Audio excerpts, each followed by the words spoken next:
Đorđe Petrović. Ili Karađorđe, kako ga svi znamo. Baš tako. Imamo ovdje materijal koji prati taj njegov, neverovatan put. I naša misija danas je, kako da kažem, da probamo da shvatimo kako je čovek rođen pod Turcima, u baš teškim uslovima. Da. Uspeo da postane, vođa ustanka i praktično rodonačelnik moderne Srbije. Neverovatan put. Od, siromašnog dečaka iz Šumadije do vožda. A uvek se pominje i ta njegova pojava, jel da? Visok, kažu markantan, prodoran pogled. Ali i prilično nezgodne naravi. Da, to je deo legende. Jeste. Hajdemo onda da otvorimo tu priču. Odrastanje pod osmanskom vlašću, to vreme zuluma, to je sigurno ostavilo dubok trag. Siromaštvo, nepravda, to je bila svakodnevica. A hajdučija? To se često pominje, kao neka vrsta škole. I jeste bila. Više od pukog skrivanja po šumama. To je bila, surova škola ratovanja, snalaženja, ali i građenja autoriteta nekako. I kakva se ličnost tu kalila. Kažu nesalomiva volja, skoro opsednut pravdom. Ali ta ista osobina... Jeste, ta beskompromisnost. Verovatno izvor i te preke naravi o kojoj se priča. Ali izgleda da je tu bilo i iskrene ljubavi prema narodu. Zanimljiv spoj. Pa da, verovatno ga je baš to i preporučilo za vođu. Vrlo moguće. I onda 1804. godina. Ključni moment. Seča knezova. Da, brutalni čin Dahija. Upravo, direktan napad na narodne prvake. To je bila ta, kap koja je prelila čašu. Nije više moglo da se trpi. I onda logično zbor u Orašcu. Narod traži nekoga. Nekog ko sme i ume. Čula sam da je bilo i drugih opcija, ali... Jeste, bilo je, ali izbor pada na njega. Ta njegova ratnička reputacija, harizma, nije to bilo slučajno. Mora da je bio svestan u što ulazi. Borba na život i smrt protiv čitave imperije. Skoro nemoguća misija. Apsolutno.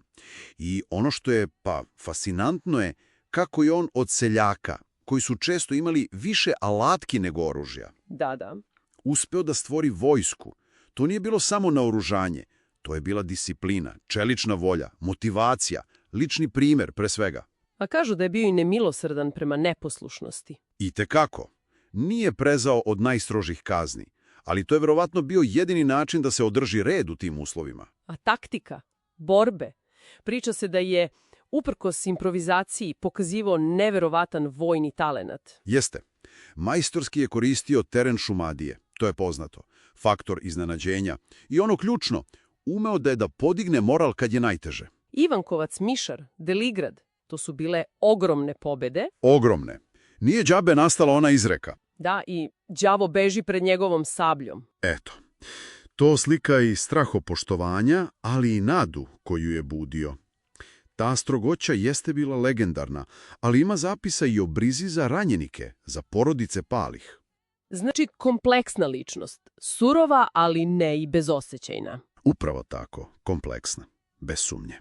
I dok traju borbe, dešava se nešto, možda još važnije na duže staze, pokušaj da se postave temelji države, usred rata. Ogroman izazov, naravno, ali da, osnivaju se prvi sudovi, nekakva uprava, otvaraju se škole, čuvena velika škola u Beogradu.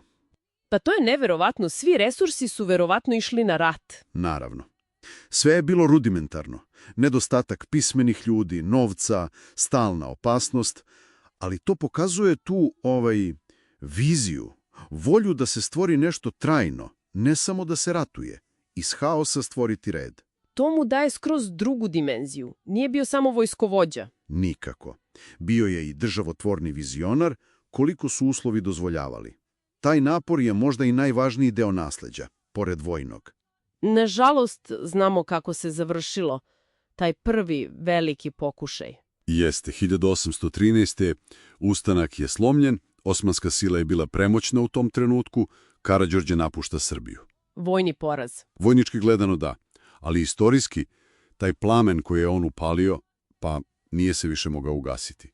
Ta borba, taj prvi ukus slobode, pokušaj stvaranja države, to je ostavilo neizbrisiv trag. Ona iskra, kako se kaže. Baš ta iskra, koja je kasnije dovela do konačnog oslobođenja. Znači, kad podvučemo crtu, Karađorđe nije samo vođa prvog ustanka. On je nekako simbol otpora, pokretač tog nacionalnog buđenja. Čovek koji je postavio temelje, uprkos svemu. Upravo tako. Njegov put od nemaštine do vožda i vizionara i taj trajni uticaj koji nadilazi sam ishod ustanka, to ga čini centralnom figurom. Njegovo nasljeđe nije samo u knjigama. Ono je, kako da kažem, utkano u samu ideju srpske države. Za kraj, možda jedno pitanje koje ostaje da visi u vazduhu, kako zapravo vizija i ta neverovatna volja jednog čoveka, čak i kad se suoči s nečim ogromnim i, na kraju ne uspe, kako to ipak može da poseje seme za budućnost, za neku kasniju pobedu i promenu? To je fascinantno kod Karađorđa.